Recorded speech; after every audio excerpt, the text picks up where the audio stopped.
Assalamu alaikum everyone. I am here with the new quote, new thing. Today's quote is creativity takes courage. This quote shows that creativity needs strong courage. जब आप अपनी हिम्मत से अपनी creativity को दुनिया को दिखाते हो तो लोग आपको एक अलग इंसान समझने लगते हैं, आपका काम नोटिस होता है और आपका नाम आगे बढ़ना शुरू हो जाता है।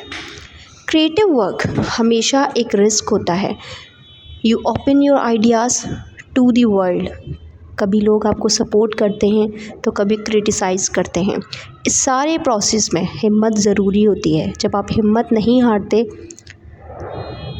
आप अपनी थिंकिंग को शेयर करते हो, अपने कंफर्ट जोन से बाहर निकलते हो, ये करेज ही क्रिएटिविटी को स्ट्रॉन्ग बनाता है।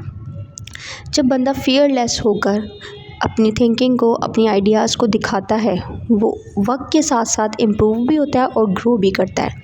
सिंपल बात ये है, क्रिएटिविटी तभी शाइन करती है जब आप में हिम्मत होती है।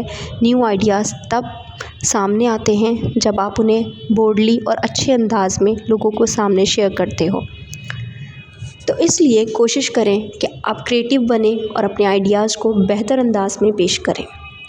If you found this video helpful, like, share, subscribe for more amazing quotes. Thank you for watching my video.